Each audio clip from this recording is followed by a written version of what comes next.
ಮೊದಲಾಗಿ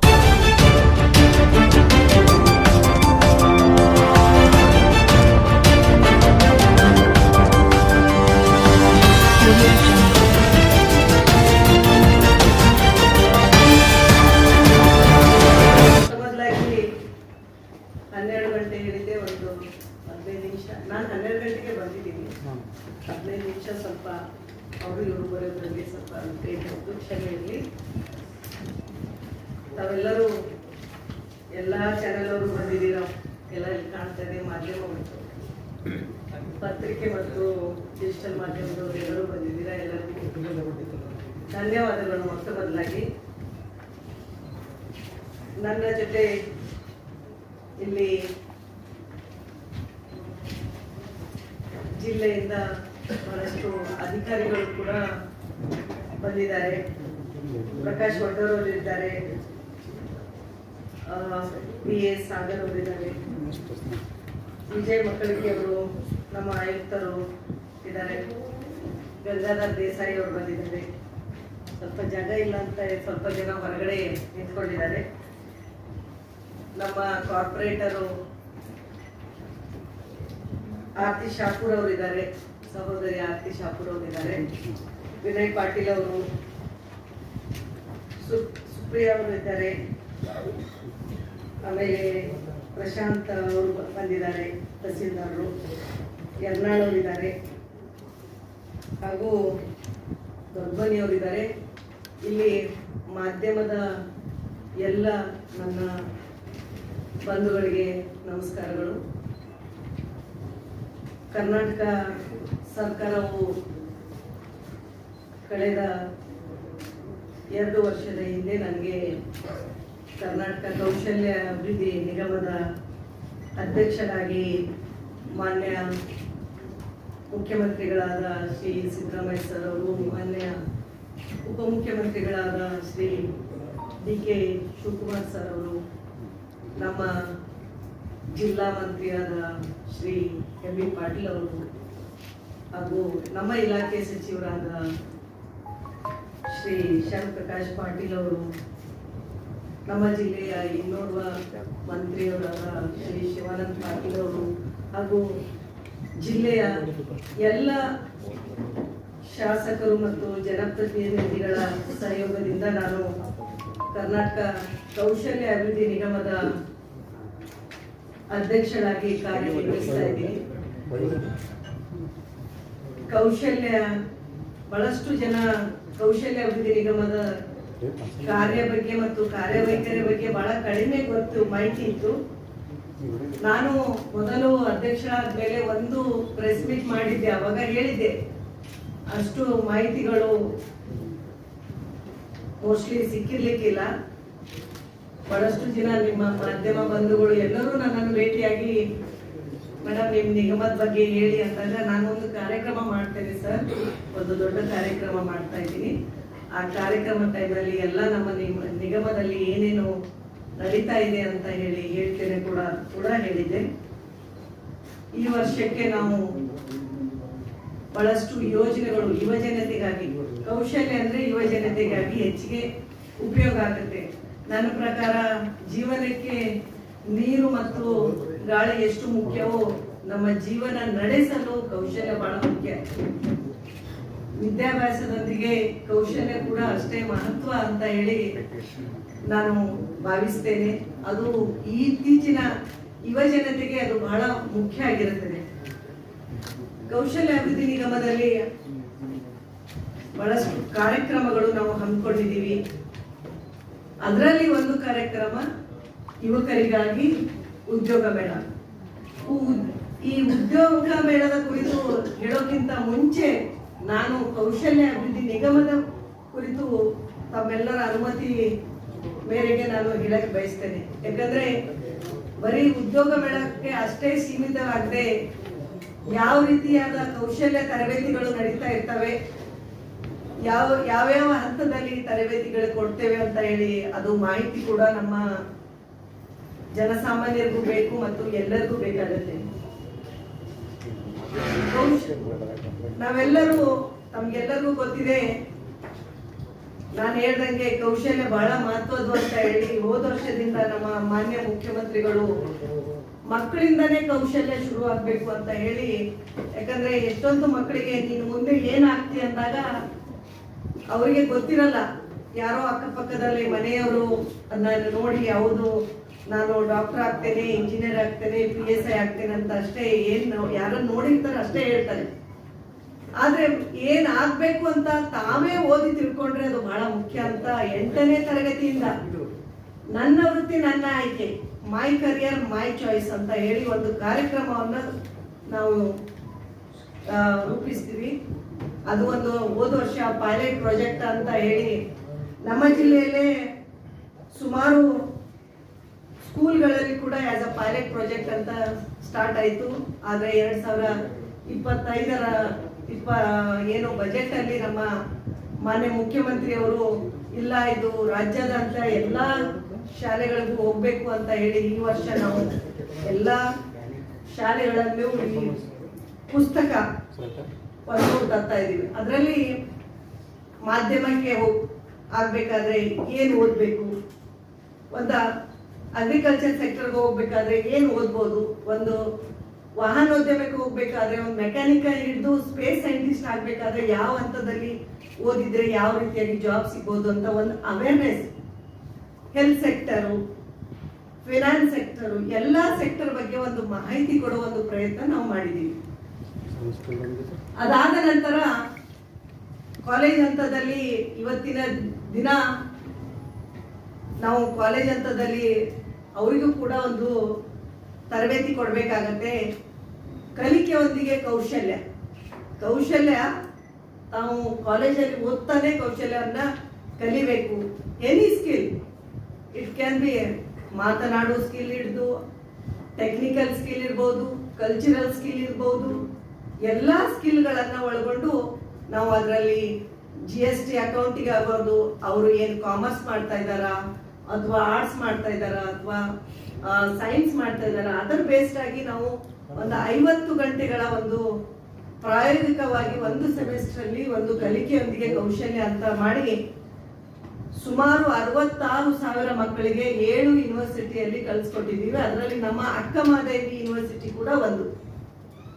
ಇಲ್ಲಿ ಅಕ್ಕಮಹಾದೇವಿ ಯೂನಿವರ್ಸಿಟಿಯಲ್ಲಿ ಎಲ್ಲ ಮಹಿಳಾ ಕಾಲೇಜ್ಗಳು, ನಮ್ಮ ಜಿಲ್ಲೆಯಲ್ಲಿ ಬರುವ ಕಾಲೇಜ್ಗಳು ಕೂಡ ಅದರಲ್ಲಿ ಮಕ್ಕಳಿಗೆ ಕೂಡ ನಾವು ಇದನ್ನ ಕಲಿಸ್ಕೊಟ್ಟಿದ್ದೀವಿ. ಅದರಲ್ಲಿ ಆರ್ಟಿಫಿಷಿಯಲ್ ಇಂಟೆಲಿಜೆನ್ಸ್ ಆಗಲಿ ಅಥವಾ ನಾನು ಹೇಳಿದಾಗೆ ಕಂಟೆಂಟ್ ರೈಟರು ಆಗ್ಬೋದು, ಹೀಗೆ 50 ಅವರ್ಸ್ ಒಂದು ಕಲಿಕೆಯನ್ನ ಕಲಿಸುವ ಒಂದು ಪ್ರಯತ್ನದಲ್ಲಿ ಒಂದು ಮಾಡಿದ್ದೀವಿ. ಇನ್ನು ಸುಮಾರು ಯುವನಿಧಿ ಮಕ್ಕಳಿಗೆ ಬರಬೇಕು. ನಮಗೆಲ್ಲರಿಗೂ ಚಾಲೆಂಜ್ ಆಗಿರೋದು ಯುವನಿಧಿಯ ಮಕ್ಕಳು. ನಮ್ಮ ಜಿಲ್ಲೆಯಲ್ಲಿ ಸುಮಾರು 16,000 ಯುವನಿಧಿ ಮಕ್ಕಳಿದ್ದಾರೆ. ಅವರಿಗೆ ತರಬೇತಿ ನೀಡೋದು. ತರಬೇತಿ ಅಂದ್ರೆ ಕೆಲವೊಂದು ನಾವು ಸರ್ಕಾರಿ ಕೇಂದ್ರಗಳ ಮೂಲಕ, ಇಲಾಖೆಗಳ ಮೂಲಕ ತರಬೇತಿ ನೀಡ್ತಾ ಇದ್ದೀವಿ. ಅಂದ್ರೆ ನಮ್ಮ ITI ಮೂಲಕ, GGTC ಮೂಲಕ, KGTT ಮೂಲಕ, ಅಂದ್ರೆ ಅಲ್ಲಿ ಸ್ಕಿಲ್ ಬೇಸ್ಡ್ ಕಲಿಕೆ. ಅವ್ರಿಗೆ ಬರೀ ಪುಸ್ತಕದ ಕಲಿಯದೆ ಅಲ್ಲದೆ ಅವರಿಗೆ ಮುಂದೆ ಕಲಿತ ಮೇಲೆ ಜಾಬ್ ಸಿಗ್ಬೇಕು ಅಂತ ಹೇಳಿ ಕಲಿಸ್ತಾ ಇದ್ದೀವಿ. ಇಲ್ಲಿ ಒಂದು ತೊಂದರೆ ಆಗಿದೆ ಅಂದ್ರೆ ಬಹಳಷ್ಟು ಯುವನಿಧಿ ಮಕ್ಕಳು ಬರಕ್ಕೆ ಸ್ವಲ್ಪ ಆಸಕ್ತಿ ತೋರಿಸೋದಿಲ್ಲ. ಯಾಕಂದ್ರೆ ಟ್ರೈನಿಂಗ್ ಅಂದ್ರೆ ಅವ್ರಿಗೆ ಹೆದರ್ತಾರೆ. ನಾವು ಟ್ರೈನಿಂಗ್ ತಗೊಂಡ್ರೆ ಎಲ್ಲಿ ನಮ್ಮ ಯುವನಿಧಿ ಸ್ಟಾಪ್ ಆಗುತ್ತೋ ಅಂತ ಏನೋ ಒಂದು ಭಯ ಇದೆ. ಈಗಾಗಲೇ ನಮ್ಮ ಸಚಿವರು ಒಂದು ಪ್ರೆಸ್ ಮೀಟ್ ಕೂಡ ಮಾಡಿದ್ದಾರೆ. ಆಮೇಲೆ ನಮ್ಮ ಮಾನ್ಯ ಮುಖ್ಯಮಂತ್ರಿಗಳು ಹೇಳಿದ್ದಾರೆ, ನಾವು ಯಾವುದೇ ಕಾರಣಕ್ಕೂ ಈ ಯುವನಿಧಿಯನ್ನ ಸ್ಟಾಪ್ ಮಾಡಲ್ಲ. ನೀವು ಇದು ಏನು ತರಬೇತಿ ಕೊಡ್ತಾರಲ್ಲ ಆ ತರಬೇತಿಗೆ ನೀವು ಭಾಗಿಯಾಗಿ ಅಂತ ಕೂಡ ನಾವು ಇದನ್ನ ಮಾಡ್ತಾ ಇದ್ದೀವಿ. ಸೊ ಸುಮಾರು ಈ ಜಿಲ್ಲೆಯಲ್ಲಿ ಕೂಡ ಬಹಳಷ್ಟು ತರಬೇತಿ ಕೇಂದ್ರ, ಅದು ನಾವು ಹೆಂಗ್ ಮಾಡ್ಬೇಕು, ಒಂದು ಯೋಜನೆ ಇದೆ. ಅದರಲ್ಲಿ ಕೂಡ ನೇರವಾಗಿ ಇಂಡಸ್ಟ್ರಿಗಳ ಮೂಲಕನೇ ತರಬೇತಿ ಕೊಡೋದು. ಅಂದ್ರೆ ಇಂಡಸ್ಟ್ರಿ ಲಿಂಕೇಜ್ ಪ್ರೋಗ್ರಾಮ್ ಅಡಿಯಲ್ಲಿ ಇಂಡಸ್ಟ್ರಿಗೆ ಬರುವುದು ಏನು ಬೇಕು, ಅವರಿಗೆ ಏನಿದ್ರೆ ಅವರು ಯುವಕರನ್ನ ಕೆಲಸಕ್ಕೆ ತಗೊಳ್ತಾರೆ. ನೀವೇ ಟ್ರೈನಿಂಗ್ ಮಾಡಿ ನೀವೇ ಅವ್ರಿಗೆ ನೌಕರಿ ಕೊಡಿ, ನಾವು ಟ್ರೈನಿಂಗ್ ಹಣ ಕೊಡ್ತೇವೆ ನಿಮಗೆ, ಆ ರೀತಿಯಾಗಿ. ಹಾಗಾಗಿ ನಾನು 2 ಸಲ ಮೀಟಿಂಗ್ ಮಾಡಿದೆ, ಭೂಪಾಲನ್ ಸರ್ ಕೂಡ ಇದ್ರು ಅವಾಗ. ಇಂಡಸ್ಟ್ರಿಗೆ, ನಮ್ಮ ಜಿಲ್ಲೆಯಲ್ಲಿರೋ ಇಂಡಸ್ಟ್ರಿಗಳು, ಸುತ್ತಮುತ್ತಲ ಇರುವ ಇಂಡಸ್ಟ್ರಿಗಳಿಗೆ ಯಾವ ರೀತಿಯಾಗಿ ನಿಮಗೆ ಕೆಲಸದವ್ರು ಬೇಕು ಹೇಳಿ, ನಿಮಗೆ ಆ ಕೆಲಸದವರನ್ನ ಟ್ರೈನಿಂಗಿಗೆ ನಾವು ಕೊಡ್ತೇವೆ, ಅವರನ್ನ ಟ್ರೈನಿಂಗ್ ಮಾಡಿ ನಿಮ್ಮ ಹತ್ರ ಪ್ಲೇಸ್ ಮಾಡ್ಕೊಳ್ಳಿ. ಆ ರೀತಿಯಾಗಿ ನಾನು ಸುಮಾರು ಆಹ್ವಾನ ಮಾಡ್ತಾ ಇದ್ದೀನಿ. ಬಟ್ ನಮ್ಮ ಜಿಲ್ಲೆಯಿಂದ ಬಹಳ ಕಡಿಮೆ ಇಂಡಸ್ಟ್ರಿಗಳು ಪಾರ್ಟಿಸಿಪೇಟ್ ಆಗಿದ್ದಾರೆ, ವಿವಿಧ ಕಾರಣಗಳು ಕೂಡ ಹೇಳಿದ್ದಾರೆ. ಅದನ್ನ ಮುಂದೊಂದು ದಿನ ನಾನು ನೇರವಾಗಿ ಬೇರೆ ಟೈಮಲ್ಲಿ ಹೇಳ್ತೇನೆ. ಇದನ್ನ ಸಂಕ್ಷಿಪ್ತವಾಗಿ ಯಾಕೆ ಹೇಳ್ತಾ ಇದ್ದೀನಿ ಅಂದ್ರೆ, ನಮ್ಮ ಕೊನೆಗೆ ಬರ್ತೇನೆ ನಾನು ಉದ್ಯೋಗ ಮೇಳದ ಕುರಿತು. ಅಂದ್ರೆ ಕೌಶಲ್ಯ ಅಂದ್ರೆ ಎಲ್ಲಿಂದ, ಮಕ್ಕಳಿಂದ ಮಹಿಳೆಯರವರೆಗೂ ಎಲ್ಲಾ ರೀತಿಯಾಗಿ ಕೌಶಲ್ಯಗಳು ನಡೀತಾ ಇದೆ ಅಂತ ಹೇಳಿ. ನಲ್ ಜಲ್ ಕಾರ್ಯಕ್ರಮ ನಮ್ಮ ಗ್ರಾಮೀಣ ಮಟ್ಟದಲ್ಲಿ ಹೆಣ್ಮಕ್ಳಿಗೆ ಏನ್ ತೊಂದರೆ ಅಂದ್ರೆ, ನಿಮ್ಗೆ ಗೊತ್ತಿದೆ, ನಲ್ ಜಲ್ ಮಿಷನ್ ಸರ್ಕಾರ, ಕೇಂದ್ರ ಸರ್ಕಾರದ ಒಂದು ಮಷೀನಿಗೆ ಒಂದು ಕಾರ್ಯಕ್ರಮ ಹಾಗೂ ನಮ್ಮ ರಾಜ್ಯ ಸರ್ಕಾರದ ಒಂದು ಭಾಗಿತ್ವದಲ್ಲಿ ಮಾಡ್ತಾ ಇರೋ ಒಂದು ಕಾರ್ಯಕ್ರಮದಲ್ಲಿ ಮಹಿಳೆಯರಿಗೆ ಪ್ರತಿ ಗ್ರಾಮ ಪಂಚಾಯಿತಿಯಲ್ಲಿ 2 ಮಹಿಳೆಯರಂಗೆ ಪ್ಲಂಬಿಂಗು, ಎಲೆಕ್ಟ್ರಿಕಲ್ ಮತ್ತು ಮೇಷನ್ ವರ್ಕ್, ಅಂದ್ರೆ ಅವ್ರ ಪ್ಲಾಸ್ಟಿಂಗ್ ವರ್ಕ್, ಅಂದ್ರೆ ಒಂದು ನಳ ಕಟ್ಟಾದ್ರೆ ಅವರಿಗೆ ಏನೇನು ರಿಪೇರಿ ಮಾಡ್ಕೋಬೇಕು ಅಂತ ಒಂದು ತರಬೇತಿಯನ್ನು ಇಡೀ ರಾಜ್ಯದಲ್ಲಿ ಪ್ರತಿ ಗ್ರಾಮ ಪಂಚಾಯಿತಿಯಲ್ಲಿ 2 ಮಹಿಳೆಯರಿಗೆ ಅಂತ ಹೇಳಿ ನಾವು ಕೊಡ್ತಾ ಇದ್ದೀವಿ. ಈಗಾಗಲೇ ನಮ್ಮ ಜಿಲ್ಲೆಯಲ್ಲಿ 121 ಮಹಿಳೆಯರಿಗೆ ನಾವು ತರಬೇತಿ ಕೊಟ್ಟಿದ್ದೀವಿ. ಅದು ಜಿಲ್ಲಾ ಪಂಚಾಯಿತಿಯಲ್ಲಿ ವ್ಯಾಪ್ತಿಯಲ್ಲಿ ನಾವು ಅವರನ್ನ ITI ಕೇಂದ್ರಗಳ ಮೂಲಕ ತರಬೇತಿ, ಎಲ್ಲೆಲ್ಲೂ GTTC ಕೇಂದ್ರಗಳಿದಾವೆ ಅಲ್ಲಿ ಕೂಡ ನಾವು ತರಬೇತಿಯನ್ನ ಕೊಡ್ತಾ ಇದ್ದೀವಿ. ಇವರಿಗೆ ತರಬೇತಿ ಕೊಟ್ಟು ತರಬೇತಿಯೊಂದಿಗೆ ಟೂಲ್ ಕಿಟ್ ಕೂಡ ಅವ್ರಿಗೆ ಮುಂದೆ ಅವರು ಹೋಗಿ ಅಲ್ಲಿ ರಿಪೇರಿ ಮಾಡ್ಬೇಕಂದ್ರೆ ಏನ್ ಟೂಲ್ ಕಿಟ್ ಬೇಕು ಆ ತರ ಕೂಡ ನಾವು ಕೊಡ್ತಾ ಇದ್ದೀವಿ. ಇನ್ನೂ ಅವರಿಗೆ ಬಹಳಷ್ಟು ಜನ ನಮ್ಮ ಗ್ರಾಮ ಪಂಚಾಯಿತಿಯಲ್ಲಿ ಆಗ್ಬೇಕಾಗಿದೆ, ಅದು ಕೂಡ ನಾವು ಮಾಡ್ತಾ ಇದ್ದೀವಿ. ಬಹಳಷ್ಟು ಯೋಜನೆ ಇದಾವೆ ನಿಮ್ಗೆ.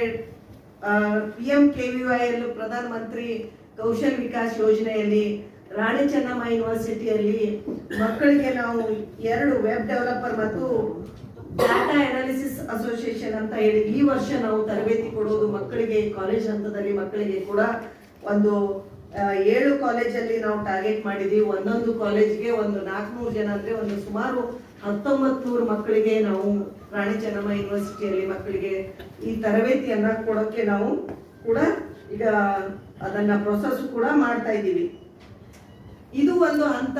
ಇದರಲ್ಲಿ ನಿಮಗೆ ಅಂದ್ರೆ ಇಷ್ಟೆಲ್ಲ ಅದರಲ್ಲಿ ಪ್ರೈವೇಟ್ ಸೆಕ್ಟರ್ ಮೂಲಕ ಕೂಡ ನಾವು ತರಬೇತಿಯನ್ನ ಕೊಡ್ತೇವೆ. ನಮ್ಮ ಪ್ರತಿಯೊಂದು ಜಿಲ್ಲೆಗೆ ಒಂದು ಪಾರಂಪರಿಕ ಮತ್ತು ಪ್ರಾದೇಶಿಕ ಒಂದು ಕಲೆ ಇರುತ್ತೆ. ಚನ್ನಪಟ್ಟಣಕ್ಕೆ ಹೋದ್ರೆ ಗೊಂಬೆ ಇರುತ್ತೆ, ಬೀದರ್ಗೆ ಹೋದ್ರೆ ಬಿದಿರಿ ಆರ್ಟ್ ಇರುತ್ತೆ.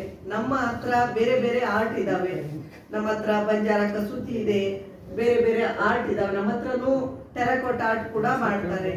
ಹಾಗೆ ಪಾರಂಪರಿಕ ಮತ್ತು ಪ್ರಾದೇಶಿಕ ಅಂತ ಹೇಳಿ ಜಿಲ್ಲಾವಾರು ಏನು ನಮ್ಮ ಅಳಿವು ಅಂಚಿನಲ್ಲಿರುವ ಕೌಶಲ್ಯಗಳನ್ನು ಉಳಿಸ್ಬೇಕು ಅಂತ ಅವರಿಗೂ ಕೂಡ ನಾವು ತರಬೇತಿ ಕೊಡೋದ್ರಲ್ಲಿ ಈಗಾಗಲೇ ನಾವು ಅವ್ರಿಗೆ ಕೂಡ ಸುಮಾರು 500 ಜನಕ್ಕೆ ತರಬೇತಿಯಲ್ಲಿ ಚಾಲ್ತಿಯಲ್ಲಿದೆ. ಅದು ಕೂಡ ಬೇರೆ ಬೇರೆ ಕಡೆ ನಡೀತಾ ಇದೆ.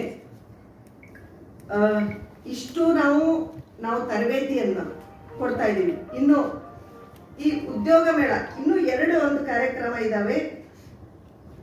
ಆ 2 ಕಾರ್ಯಕ್ರಮ ಬಗ್ಗೆ ಕೂಡ ಹೇಳ್ತೇನೆ. ಉದ್ಯೋಗದ ಮೇಳದ ಬಗ್ಗೆ ಕುರಿತು ಹೇಳಿ ಮತ್ತೆ ಕೊನೆಗೆ ಬರ್ತೇನೆ. ನಾವು ಈ ವರ್ಷ ಮತ್ತು ಹೋದ ವರ್ಷ ನಮ್ಮ ಸರ್ಕಾರ ಬಂದ ಮ್ಯಾಗಿಂದ ಮಾನ್ಯ ಮುಖ್ಯಮಂತ್ರಿಗಳು ಮತ್ತು ಮಾನ್ಯ ಉಪಮುಖ್ಯಮಂತ್ರಿಗಳು, ಜಿಲ್ಲಾ ಸಚಿವರು ಮತ್ತೆ ನಮ್ಮ ಇಲಾಖಾ ಸಚಿವರ ಸಹಯೋಗದಲ್ಲಿ ಹಲವಾರು ಕಡೆ ನಾವು ಈ ಉದ್ಯೋಗ ಮೇಳವನ್ನ ಆಯೋಜಿಸಿದ್ದೀವಿ. ಉದ್ಯೋಗ ಮೇಳ ಅಂದ್ರೆ ಎಲ್ಲರೂ ಅನ್ಕೊಂತಾರೆ ಬರೀ ಮೇಡಮ್ ಏನು ಉದ್ಯೋಗ ಅಂದ್ರೆ 100% ಉದ್ಯೋಗ ಕೊಡ್ತೀರಾ ಅಂತ. ನಾನು ಒಂದು ವಿಷಯ ಹೇಳಕ್ಕೆ ಇಷ್ಟಪಡ್ತೇನೆ.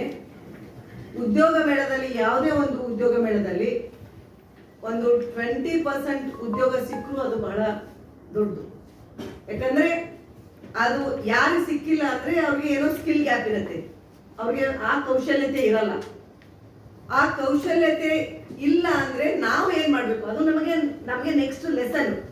ವಿಜಯಪುರದಲ್ಲಿ ಈಗ ಈಗಾಗಲೇ ನಾವು ಮಾನ್ಯ ಮುಖ್ಯಮಂತ್ರಿಯವರ ಆದೇಶದೊಂದಿಗೆ ಮೈಸೂರಲ್ಲಿ ಒಂದು ಬೃಹತ್ ಉದ್ಯೋಗ ಮೇಳ ಮಾಡಿದ್ವಿ. ಮಾನ್ಯ ಮುಖ್ಯಮಂತ್ರಿ, ಉಪಮುಖ್ಯಮಂತ್ರಿಗಳು ಮತ್ತು ಪ್ರಿಯಾಂಕ್ ಖರ್ಗೆ ಅವರು, ಶ್ಯಾಮ್ ಪ್ರಕಾಶ್ ಪಾಟೀಲ್ ಅವರ ಸಹಯೋಗದಲ್ಲಿ ಕಲಬುರಗಿಯಲ್ಲಿ ಕೂಡ ಒಂದು ಡಿವಿಷನ್ ವೈಸ್ ಇವೆರಡೂ ಕೂಡ ವಿಭಾಗೀಯ ಮಟ್ಟದ ಉದ್ಯೋಗ ಮೇಳವನ್ನ ಮಾಡಿದ್ವಿ. ಬೆಂಗಳೂರಲ್ಲಿ 2023ರಲ್ಲಿ ರಾಜ್ಯ ಮಟ್ಟದ ಒಂದು ಉದ್ಯೋಗ ಮೇಳ ಕೂಡ ಆಯಿತು.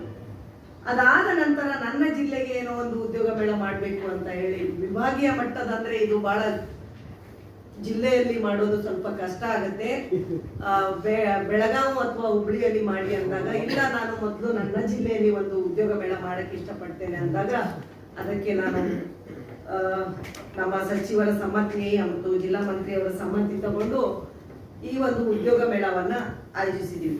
ಇದರ 3 ಹಂತ ಇಲ್ಲಿ.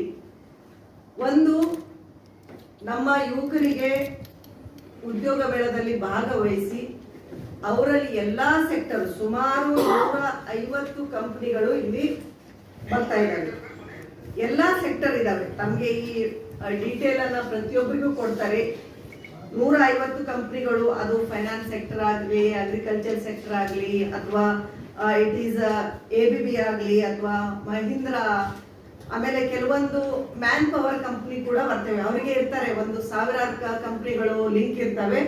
ಅವರು ಬಂದು ಇಲ್ಲಿ ಇಂಟರ್ವ್ಯೂ ಮಾಡಿ ಒಂದಿಷ್ಟು ಜನನ ಶಾರ್ಟ್ ಲಿಸ್ಟ್ ಮಾಡಿಕೊಂಡು ಹೋಗಿ ಮತ್ತೆ ಬೇರೆ ಕಂಪನಿಗೆ ಕಳಿಸೋ ರೀತಿಯಲ್ಲಿ ಕಂಪನಿಗಳು ಕೂಡ ಇದಾವೆ. ಮೊದಲನೇದಾಗಿ ಯಾರಿಗೆ ಒಳ್ಳೆ ಸ್ಕಿಲ್ ಇದೆ ಅವ್ರಿಗೆ ಜಾಬ್ಸ್ ಸಿಗತ್ತೆ. ಇಲ್ಲಿ ಉದ್ಯೋಗ ಮೇಳದಲ್ಲಿ ಒಂದು ವೇಳೆ ಯಾರಿಗಾದ್ರೂ ಉದ್ಯೋಗ ಸಿಗದಿದ್ರೆ ನಾವು ಸ್ಕಿಲ್ ಗ್ಯಾಪ್ ಅನಾಲಿಸಿಸ್ ಮಾಡ್ತೇವೆ. ಅಂದ್ರೆ ನಮ್ಮ ಜಿಲ್ಲೆಯಲ್ಲಿ ಮುಂದಿನ ದಿನದಲ್ಲಿ ನಾನು ಕೌಶಲ್ಯ ತರಬೇತಿ ಕೊಡಬೇಕು ಅಂದ್ರೆ ಏನ್ ಸ್ಕಿಲ್ ಗ್ಯಾಪ್ ಇದೆ, ಇಲ್ಲಿ ಯಾವ ರೀತಿ ಕೌಶಲ್ಯ ಇಲ್ಲ ಮಕ್ಕಳಿಗೆ, ಯಾಕೆ ಅವ್ರಿಗೆ ಜಾಬ್ ಸಿಗ್ತಾ ಇಲ್ಲ, ವೆದರ್ ಕಮ್ಯುನಿಕೇಶನ್ ಸ್ಕಿಲ್ ಗ್ಯಾಪ್ ಇದೆಯಾ, ಅಥವಾ ಟೆಕ್ನಿಕಲ್ ಸ್ಕಿಲ್ ಗ್ಯಾಪ್ ಇದೆಯಾ, ಅಥವಾ ಅವರಿಗೆ ಫೀಲ್ಡ್ಗೆ ಬೇಕಾರೋ ಸಬ್ಜೆಕ್ಟಿವ್ ಸ್ಕಿಲ್ ಗ್ಯಾಪ್ ಇದೆಯಾ, ಅಥವಾ ಯಾವ್ದಾದ್ರೂ ಸ್ಕಿಲ್ ಯಾವ್ದಾದ್ರೂ ಒಂದು ಕೌಶಲ್ಯತೆ ಕೊರತೆ ಇದೆಯಾ ಅಂತ ಅದನ್ನ ಅನಾಲಿಸಿಸ್ ಮಾಡಿ ಮುಂದಿನ ದಿನಮಾನದಲ್ಲಿ ನನ್ನ ಜಿಲ್ಲೆಗೆ ಯಾವ ತರಬೇತಿ ಕೊಡಬೇಕು ಅಂತ ಒಂದು ರೂಪುರೇಷೆಯನ್ನು ನಾನು ಮಾಡ್ಬೋದು.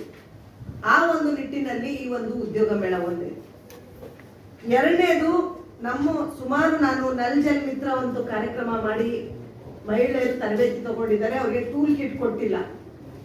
ಆ ಮಹಿಳೆಯರಿಗೆ ಸಾಂಕೇತಿಕವಾಗಿ ಸ್ವಲ್ಪ ಜನಕ್ಕೆ ಟೂಲ್ ಕಿಟ್ ತರಬೇತಿ ಟೂಲ್ ಕಿಟ್ ಕೂಡ ಕೊಡೋ ಒಂದು ಕಾರ್ಯಕ್ರಮ ಈ ಕಾರ್ಯಕ್ರಮದಲ್ಲಿ ಇದೆ. ಮೂರನೇದಾಗಿ 2021-22ರಲ್ಲಿ ನಮ್ಮ ಹತ್ರ ಟೈಲರಿಂಗ್ ಆಗಿ ತರಬೇತಿ ತಗೊಂಡ ಮಹಿಳೆಯರಿದ್ದಾರೆ. ನಾನು ಬರೋಕ್ಕಿಂತ ಮುಂಚೆ ಅವರಿಗೆ ಕೂಡ ಅದನ್ನೆಲ್ಲ ಕೆಲವೊಂದು ಅಸೆಸ್ ಮಾಡಿ ಯಾರು ಯಾವ ಜಿಲ್ಲೆಯಿಂದ ತಗೊಂಡಿದ್ದಾರೆ ಅಂತ ಹೇಳಿ ತಗೊಂಡು, ಕೆಲವೊಂದು ಪ್ರತಿಯೊಂದು ಜಿಲ್ಲೆಗೆ ಕೆಲವೊಂದು ಅಂತ ಹೇಳಿ ನಮ್ಗೆ ತರಬೇತಿ ಕಿಟ್ಗಳು ಬಂದಿದ್ದಾವೆ ಟೈಲರಿಂಗ್. ಆ ಕಿಟ್ಗಳು ಕೂಡ ವಿತರಣೆ ಮಾಡುವ ಒಂದು ಕಾರ್ಯಕ್ರಮ ಇದೆ. ಈ 3 ಕಾರ್ಯಕ್ರಮಗಳು ನಾವು ಇಲ್ಲಿ ಈ ಉದ್ಯೋಗ ಮೇಳದಲ್ಲಿ ಹಮ್ಮಿಕೊಂಡಿದ್ದೇವೆ. ಈ ಉದ್ಯೋಗ ಮೇಳದಲ್ಲಿ ಫಸ್ಟ್ ಬಂದು ಈಗಾಗಲೇ ಬಹಳಷ್ಟು ಜನ ನೋಂದಣಿ ಆಗಿದ್ದಾರೆ. ಜಿಲ್ಲೆಯಲ್ಲಿ ಸುಮಾರು 5,000ಕ್ಕಿಂತ ಹೆಚ್ಚು ಜನ ನೋಂದಣಿ ಆಗಿದ್ದಾರೆ. ವಿಜಯಪುರದಲ್ಲಿ ಸುಮಾರು 5,635 ಈ ವಿಜಯಪುರ ಕಡೆ ಇಲ್ಲಿಂದ ನೋಂದಣಿ ಆಗಿದ್ದಾರೆ. ಟೋಟಲ್ ಸುಮಾರು 7,000 ಏನೋ ನೋಂದಣಿ ಆಗಿದ್ದಾರೆ ಈಗಾಗಲೇ. 9,609 ಟೋಟಲ್ ಆಗಿ ನೋಂದಣಿ ಆಗಿದ್ದು, ಅದರಲ್ಲಿ 5,189 ಜನ ವಿಜಯಪುರದಲ್ಲಿ ಆಗಿದ್ದಾರೆ. ಇವರೆಲ್ಲ ಬಂದಾಗ ನಾವು ಅವರಿಗೆ ಫಸ್ಟ್ ರಿಜಿಸ್ಟ್ರೇಷನ್ ಮಾಡ್ಕೋಬೇಕಾಗತ್ತೆ. ಅವ್ರು ಬಂದು ನಮ್ಮ ಹತ್ರ ಬಂದು ನಮ್ಮ ಎಲ್ಲ ಕೌಂಟರ್ಗಳಿರ್ತವೆ. ಅವರಿಗೆ ಯಾವ ರೀತಿಯಾಗಿ ರಿಜಿಸ್ಟ್ರೇಷನ್ ಮಾಡ್ಕೊಂಡಿದ್ದಾರೆ ಅಂದಾಗೆ ಬ್ಲಾಕ್ ವೈಸ್ ಅವರಿಗೆ ಸ್ಲಿಪ್ ಕೊಡ್ತೇವೆ, ರಿಸ್ಟ್ ಬ್ಯಾಂಡ್ ಕೊಡ್ತೇವೆ. ಅವರು ನೇರವಾಗಿ ಅವ್ರಿಗೆ ಆ ಬ್ಲಾಕ್ಗೆ ಕರ್ಕೊಂಡು ಹೋಗಿ ಅಲ್ಲಿ ಇಂಟರ್ವ್ಯೂ ಕೊಟ್ಟು ಅಲ್ಲಿಂದ ಅವರು ಏನು ರಿಸಲ್ಟ್ ಬರುತ್ತೆ ಅದನ್ನ ಕೊನೆಗೆ 1-2 ದಿನದಲ್ಲಿ ನಾವು ಅನಾಲಿಸಿಸ್ ಕೂಡ ಮಾಡ್ತೇವೆ. ಒಂದು ವೇಳೆ ಬಹಳಷ್ಟು ಜನ ನೇರವಾಗಿ ಬರೋರು ಇರ್ತಾರೆ, ಅವರಿಗೆ ಕೂಡ ಅವಕಾಶ ಇದೆ. ಆದರೆ ಬಹಳಷ್ಟು ದೊಡ್ಡ ಬಿಸಿಲು ಇರೋದ್ರಿಂದ ಬಹಳಷ್ಟು ಕ್ಯೂ ಇರುತ್ತೆ. ಅದು ಮೊದಲೇ ನೋಂದಣಿ ಮಾಡಿಕೊಂಡ್ರೆ ಅದು ಬಹಳ ಉಪಯೋಗ ಆಗುತ್ತೆ ಅಂತ ಹೇಳಿ ನಾವು ಈ ಒಂದು ನೋಂದಣಿ ಕಾರ್ಯಕ್ರಮ ಮೊದಲೇ ಮಾಡ್ತೇವೆ. ಬೇರೆ ಜಿಲ್ಲೆಯಲ್ಲಿ ಸುಮಾರು ಮೈಸೂರಲ್ಲಿ 35,000 ಜನ ನೋಂದಣಿಯಾಗಿದ್ರು. ಕಲಬುರಗಿಯಲ್ಲಿ ಕೂಡ 20,000ಕ್ಕಿಂತ ಹೆಚ್ಚು ಜನ ನೋಂದಣಿಯಾಗಿದ್ರು. ನಮ್ಮ ಜಿಲ್ಲೆಯಲ್ಲಿ ಈಗ ಜಿಲ್ಲಾ ಮಟ್ಟದ್ದು ಅದೆಲ್ಲ ಡಿವಿಷನ್ ಮಟ್ಟದಿತ್ತು. ಇದು ಜಿಲ್ಲಾ ಮಟ್ಟದ್ದು ಇರೋದ್ರಿಂದ ಸ್ವಲ್ಪ ಕಡಿಮೆನೇ ನೋಂದಣಿಯಾಗಿದೆ. ಆದರೆ ನನಗೇನು ಎಕ್ಸ್ಪೆಕ್ಟೇಷನ್ ಇದೆ ಅಂದರೆ ಬಹಳಷ್ಟು ಜನ ವಾಕಿಂಗ್ ಕೂಡ ಮಾಡ್ಬೋದು ಅಂತ ಒಂದು ರೀತಿಯಾಗಿ. ಕೆಲವೊಬ್ಬರಿಗೆ ಏನೋ ಇಂಟರ್ನೆಟ್ ಪ್ರಾಬ್ಲಮ್ ಇರುತ್ತೆ, ನೋಂದಣಿ ಅಥವಾ ಸರ್ವರ್ ಬಿಸಿ ಇರುತ್ತೆ, ಹಂಗೂ ಕೆಲವೊಬ್ರಿಗೆ ಇರ್ಬೋದು ಅಂತ ಹೇಳಿ ಈ ನಿಟ್ಟಿನಲ್ಲಿ ಅನ್ಕೊಂಡಿದ್ದೀನಿ. ಇನ್ನು ಈ ಉದ್ಯೋಗ ಮೇಳದಲ್ಲಿ ಬಹಳಷ್ಟು ಜನ ಕಾಲೇಜಿನ ಸ್ಟೂಡೆಂಟ್ ಕೂಡ ಭಾಗಿಯಾಗ್ತಾರೆ. ಅವರಿಗೆ ನಾವು ಬೇಡ ಅನ್ನಕ್ಕಾಗಲ್ಲ. ಅವ್ರಿಗೆ ಏನು ಕ್ಯೂರಿಯಾಸಿಟಿ ಇರುತ್ತೆ ಅಂದ್ರೆ ಯಾವ ಕಂಪ್ನಿಗಳಿದಾವೆ, ಯಾವ ಸೆಕ್ಟರ್ಗಳು ಬಂದಿದ್ದಾವೆ, ನಾವು ಮುಂದೆ ಈ ಮುಗಿಸ್ಮೇಲೆ ಎಲ್ಲೆಲ್ಲಿ ಹೋಗ್ಬೋದು, ಕಾಂಟ್ಯಾಕ್ಟ್ ಡೀಟೇಲ್ ತಗೋಬಹುದು. ಈ ಒಂದು ಎಲ್ಲ ಒಂದು ಕ್ಯೂರಿಯಾಸಿಟಿಯಿಂದ ಅವರು ಕೂಡ ಬರ್ತಾರೆ. ಅವ್ರಿಗೂ ನಾವು ಎಲ್ಲರಿಗೂ ವೆಲ್ಕಮ್ ಮಾಡ್ತೇವೆ. ಹಾಗಾಗಿ ಈ ಒಂದು ಕಾರ್ಯಕ್ರಮದಲ್ಲಿ ಈಗಾಗಲೇ ನಾವು ಸಿರಾದಲ್ಲಿ ಮಾಡಿದ್ದೀವಿ. ಸುಮಾರು 9,786 ಜನ ರಿಜಿಸ್ಟರ್ ಆಗಿದ್ದಾರೆ. 1,393 ಏನು ಶಾರ್ಟ್ ಲಿಸ್ಟೆಡ್ ಆಗಿ 450 ಜನಕ್ಕೆ ಆಫರ್ ಲೆಟರ್ ಕೊಟ್ಟಿದ್ದೀವಿ. ಸೇಡಂ ಅಲ್ಲಿ ಕೂಡ ಮಾಡಿದ್ವಿ. 7,500 ಜನ ರಿಜಿಸ್ಟರ್ ಆಗಿದ್ರು. ಸುಮಾರು 811 ಜನಕ್ಕೆ ಆಫರ್ ಲೆಟರ್ ಕೊಟ್ಟಿದ್ದಾರೆ. ಬೆಂಗಳೂರು ಪ್ಯಾಲೇಸ್ ಗ್ರೌಂಡ್ ಅಲ್ಲಿ 86,000 ಜನ ರಿಜಿಸ್ಟರ್ ಆಗಿದಾಗ 9,654 ಜನರಿಗೆ ಆಫರ್ ಲೆಟರ್ ಕೊಟ್ಟಿದ್ದೀವಿ. ಹೀಗೆ ಚನ್ನಪಟ್ಟಣದಲ್ಲಿ, ಬೆಂಗಳೂರು ಶಾಂತಿನಗರದಲ್ಲಿ ಇದು ಕಳೆದ 3 ವರ್ಷದ ಡೇಟಾ, ಹಾಗೂ ಕಲಬುರಗಿಯಲ್ಲಿ, ಮೈಸೂರಲ್ಲಿ, ತುಮಕೂರಲ್ಲಿ ಮತ್ತು ಹಾವೇರಿಯಲ್ಲಿ ನಾವು ಒಂದು ಉದ್ಯೋಗ ಮೇಳ ಮಾಡಿದ್ದೀವಿ. ನಾನು ಹೋದ ವರ್ಷ ಇಲ್ಲೇ ಚರ್ಚೆನಲ್ಲಿ ಕೂಡ ಒಂದು ಚಿಕ್ಕ ಪ್ರಮಾಣದ ಒಂದು ಉದ್ಯೋಗ ಮೇಳ ಮಾಡಿದೆ. ಆ ಚರ್ಚೆನಲ್ಲಿ ಸುಮಾರು 250 ಜನಕ್ಕೇನೋ ಒಂದು ಆಫರ್ ಲೆಟರ್ ಕೊಟ್ಟಿದ್ದ ಒಂದು ಇದೆ. ಅಲ್ಲೇನು 1,200 ಜನ ಏನೋ ಅಷ್ಟೇ ಬಂದಿದ್ರು. ಸೊ ಹೀಗಾಗಿ ನಾವು ಚಿಕ್ಕ ಮಟ್ಟದ ದಾವಣಗೆರೆಯಲ್ಲಿ ಮಾಡಿದ್ದೀವಿ, ಚಿತ್ರದುರ್ಗದಲ್ಲಿ ಮಾಡಿದ್ದೀವಿ. ಚಿಕ್ಕ ಮಟ್ಟದ ಒಂದು ಉದ್ಯೋಗ ಮೇಳ, ತಾಲೂಕು ಮಟ್ಟದ ಉದ್ಯೋಗ ಮೇಳ ಕೂಡ ಒಂದು ಚಿಕ್ಕ ಬಜೆಟ್ ಅಲ್ಲಿ ಕೂಡ ಮಾಡ್ತಾ ಇದ್ದೀವಿ. ಕೆಲವೊಂದು ಸಂಘ ಸಂಸ್ಥೆಗಳು ಇರ್ತವೆ, ಅಂದ್ರೆ ಕಾಲೇಜ್ಗಳು, ನಾವು ಉದ್ಯೋಗ ಮೇಳ ಮಾಡ್ತೇವೆ, ನೀವು ನಮ್ಗೆ ಸಹಕಾರ ಕೊಡಿ ಅಂತ ಹೇಳಿ ಕೂಡ ಇರ್ತವೆ. ಹಾಗೆ ಕೂಡ ನಾವು ಕೂಡ ಹಲವಾರು ಕಾಲೇಜ್ಗಳಲ್ಲಿ ಈ ತರ ಸಹಕಾರ ಕೊಟ್ಟು, ನಾವು ಗೌರ್ಮೆಂಟ್ ಕಾಲೇಜ್ಗಳಲ್ಲಿ ನಾವು ಸಹಕಾರ ಕೊಟ್ಟು ಉದ್ಯೋಗ ಮೇಳ ಕೂಡ ಮಾಡಿದ್ದೀವಿ. ಈ ರೀತಿಯಾಗಿ BMS ಕಾಲೇಜಲ್ಲಿ ಮಾಡಿದ್ದೀವಿ. ಆಮೇಲೆ ಪೂರ್ಣ ಪ್ರಜ್ಞಾ ಇನ್ಸ್ಟಿಟ್ಯೂಟ್ ಆಫ್ ಮ್ಯಾನೇಜ್ಮೆಂಟ್ ಉಡುಪಿಯಲ್ಲಿ ಮಾಡಿದ್ದೀವಿ. ಮೊನ್ನೆ ನೃಪತುಂಬ ಕಾಲೇಜ್ ಬೆಂಗಳೂರಲ್ಲಿ ಮಾಡಿದ್ವಿ. ಆಮೇಲೆ ರಾಜಾಜಿನಗರ್ KLE ಕಾಲೇಜ್ ಸೊಸೈಟಿಯಿಂದ ಮಾಡಿದ್ವಿ. ಆಮೇಲೆ ಇದೇ ರೀತಿ ಬಹಳಷ್ಟು ಕಾಲೇಜ್ಗಳಲ್ಲಿ ಕೂಡ ನಾವು ಉದ್ಯೋಗ ಮೇಳ ಕೂಡ ಮಾಡಿದ್ದೀವಿ. ಇತ್ತೀಚೆಗೆ ಒಂದು ವಿಶೇಷ ಚೇತನವರಿಗೆ ಕೂಡ ಒಂದು ಕಾಲೇಜಲ್ಲಿ, BMS ಕಾಲೇಜಲ್ಲಿ ಒಂದು ಕೌಂಟರ್ ಇಟ್ಟು ಕೂಡ ಅವರಿಗೆ ಕೂಡ ಒಂದು ಉದ್ಯೋಗ ಮೇಳ ಮಾಡಿದ್ದಾರೆ. ಹಾಗಾಗಿ ಈ ಉದ್ಯೋಗ ಮೇಳದ ಉದ್ದೇಶ ಮಕ್ಕಳಿಗೆ ಉದ್ಯೋಗ ಕೊಡಿಸುವುದಲ್ಲದೆ ಯಾವ ಸ್ಕಿಲ್ ಗ್ಯಾಪ್ ಇದೆ ಒಂದೇದು, ಅವರಿಗೆ ಎಲ್ಲಿ ಮಾರ್ಕೆಟ್ ಅಲ್ಲಿ ಏನು ಟೆಕ್ನಾಲಜಿ ಇದೆ, ಏನು ಓದಬೇಕು ಅಂತ ಅವೇರ್ನೆಸ್ ಕೂಡ ಬರುತ್ತೆ. ಆಮೇಲೆ ಅವ್ರಿಗೆ ಇಂಟರ್ವ್ಯೂ ಕೊಡುವ ಒಂದು ಸ್ಕಿಲ್ ಕೂಡ, ಕಮ್ಯುನಿಕೇಶನ್ ಸ್ಕಿಲ್ ಏನು ಇಂಪ್ರೂವ್ ಮಾಡಬೇಕು ಅಂತ ಹೇಳಿ ಆ ಒಂದು ಧೈರ್ಯ ಕೂಡ ಬರುತ್ತೆ. ನೀವು ಎಲ್ಲ ನಮ್ಮ ಏನು ಡಿಗ್ರಿ ಮುಗಿಸಿದಾಗ ಈ ತರ ಯಾವುದೂ ಇರಲಿಲ್ಲ. ನಾವು ಪ್ರತಿಯೊಂದು ಏನು ನಾನು ಇಂಜಿನಿಯರಿಂಗ್ ಮುಗಿಸಿದಾಗ ನಾವು ಪ್ರತಿಯೊಂದು ಎಲೆಕ್ಟ್ರಾನಿಕ್ ಸಿಟಿ ವೈಟ್ ಫೀಲ್ಡ್ ಅಲ್ಲಿ ಹೋಗಿ ಕಾಲೇಜ್ ಒಂದು ಕಂಪನಿಯಲ್ಲಿ ರೆಸ್ಯೂಮೆ ಕೊಟ್ಟು ಆ ಕಂಪನಿ ಒಳಗಡೆ ಹೋಗಕ್ಕೆ ಬಿಡದಾಗ ಸೆಕ್ಯೂರಿಟಿ ಕೈಯಲ್ಲಿ ರೆಸ್ಯೂಮ್ ಕೊಟ್ಟಿದ್ದ ನಿದರ್ಶನ ನನ್ನದೇ ಇದೆ. ಆಮೇಲೆ ನಾನು ಫ್ರೀ ಆಗಿ ನ್ಯಾಷನಲ್ ಏರೋಸ್ಪೇಸ್ ಲಿಮಿಟೆಡ್ ಅಲ್ಲಿ ಕೆಲಸ ಮಾಡಿ ಕೊನೆಗೆ ನನ್ನ ಫಸ್ಟ್ ಜಾಬ್ 35,000 ಪೇಮೆಂಟ್ ಅಲ್ಲಿ CG ಸ್ಮಿತ್ ಅಲ್ಲಿ ನಾನು ಸಾಫ್ಟ್ವೇರ್ ಕಂಪನಿಯಲ್ಲಿ ಸೇರಿದೆ. ಸೊ ಈಗ ಅವಕಾಶ ಜಾಸ್ತಿ ಇದಾವೆ, ಈಗ ಮಕ್ಕಳಿಗೆ ಗೊತ್ತಾಗುತ್ತೆ. ಹಾಗಾಗಿ ಇಲ್ಲಿ ಜಾಸ್ತಿ ನಾನು ಹೇಳುವಲ್ಲೇ ಡಿಗ್ರಿ ಅವರಿಗೆ 10th ITI ಡಿಪ್ಲೊಮಾ ಅವರಿಗೆ ಒಳ್ಳೆಯ ಅವಕಾಶ ಇದೆ ಕಂಪೇರ್ ಟು ಟೆಕ್ನಿಕಲ್. ಯಾಕಂದ್ರೆ ನಾವು ಸ್ವಲ್ಪ IT BT ಮತ್ತೆ ದೊಡ್ಡ ದೊಡ್ಡ ಕಂಪನಿಗಳು ಇದರಿಂದ ಇದರಲ್ಲಿ ನಮ್ಮ ಡಿಗ್ರಿ PUC ಅಂತ ಎಲ್ಲ ಕಂಪನಿಗಳು ಡಿಪ್ಲೊಮಾದವರು ITIದವರು ಎಲ್ಲ ಬರಬೇಕು. ಯಾಕೆ ಅಂತ ಇನ್ನೊಂದು ಹೇಳ್ತೇನೆ ನೋಡಿ. ನಮ್ಮ ಇನ್ನೊಂದು ನಿಗಮ ಇದೆ, ಇಂಟರ್ನ್ಯಾಷನಲ್ ಮೈಗ್ರೇಷನ್ ಸೆಂಟರ್ ಅಂತ. ಆ ಇಂಟರ್ನ್ಯಾಷನಲ್ ಮೈಗ್ರೇಷನ್ ಸೆಂಟರ್ ಇಂದ ನಾವು ವಿದೇಶಕ್ಕೆ ಮಕ್ಕಳಿಗೆ ಜಾಬ್ಗೆ ಕಳಿಸ್ತೀವಿ. ಈಗಾಗಲೇ ನಾವು ಅದು ಸ್ಟಾರ್ಟ್ ಆದಾಗಿಂದ 800ಕ್ಕಿಂತ ಹೆಚ್ಚು ಮಕ್ಕಳು ವಿದೇಶದಲ್ಲಿ ಜಾಬ್ ಮಾಡ್ತಾ ಇದ್ದಾರೆ. ನಾನು ಬಂದ ಮೇಲೆ 100 ಜನ ಮಕ್ಕಳಿಗೆ ಸ್ಲೋವಾಕಿಯಾ ದೇಶದಲ್ಲಿ ಸ್ಟೆಲೆಂಟಿಸ್ ಕಂಪನಿಯಲ್ಲಿ ಹೋಗಿ ಕೆಲಸ ಮಾಡ್ತಾ ಇರೋದು. ಹೋದ ತಿಂಗಳು ನಾನೇ ಕಣ್ಣಾರೆ ಹೋಗಿ, ನಾನು ನಮ್ಮ ಮಂತ್ರಿಯವರು ನಮ್ಮ ಆಫೀಸರು ಹೋಗಿ ಯಾವ ರೀತಿ ಅವ್ರು ಹೋಗಿ 1 ವರ್ಷ ಆದ ಮೇಲೆ ನಾವು ಹೋದ್ವಿ ಅಲ್ಲಿ ನೋಡಕ್ಕೆ ಅವ್ರು ನಿಜವಾಗ್ಲೂ ಕೆಲಸ ಸರಿ ಮಾಡ್ತಾ ಇದ್ದಾರ ಅಂತ.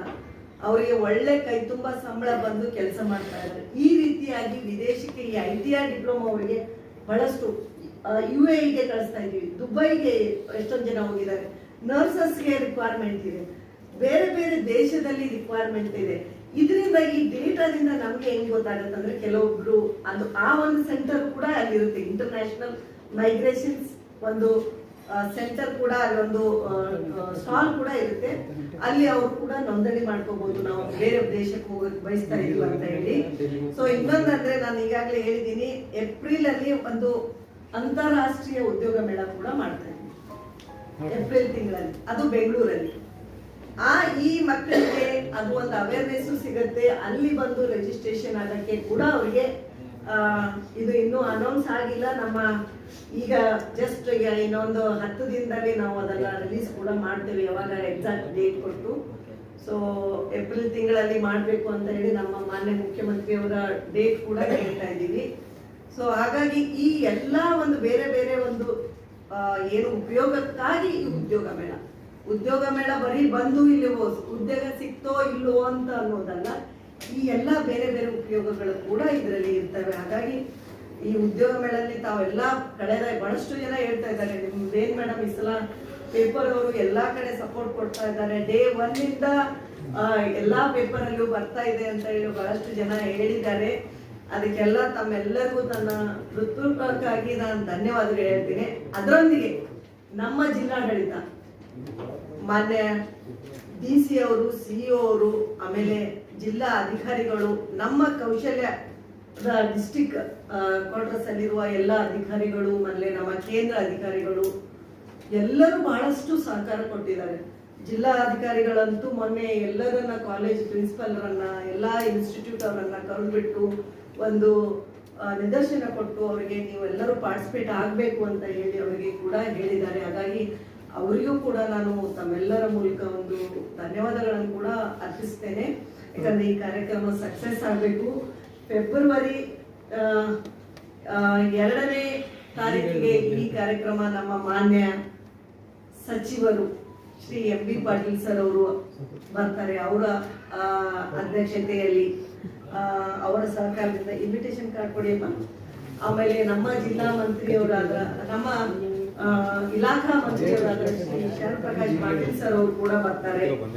ಆಮೇಲೆ ನಮ್ಮ ಜಿಲ್ಲೆಯ ಇನ್ನೋರ್ವ ಮಂತ್ರಿಯವರಾದ ಶ್ರೀ ಶಿವಾನಂದ ಪಾಟೀಲ್ ಸರ್ ಹಾಗೂ ಜಿಲ್ಲೆಯ ಎಲ್ಲ ಶಾಸಕರಿಗೆ ಈ ಮಾಹಿತಿಯನ್ನು ಕೊಟ್ಟು, ಇನ್ವಿಟೇಷನ್ ಕೊಟ್ಟು, ನಾನು ಪರ್ಸನಲ್ ಆಗಿ ಹೇಳಿದ್ದೀನಿ, ಅವರೆಲ್ಲರೂ ಬರ್ತಾರೆ.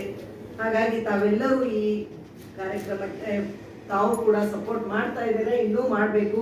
ಆಮೇಲೆ ರಿಜಿಸ್ಟ್ರೇಷನ್ ಮಾಡಲು ತಾವು ಕೂಡ ಇನ್ನಷ್ಟು ಸಪೋರ್ಟ್ ಮಾಡಬೇಕು. ನಮ್ಮ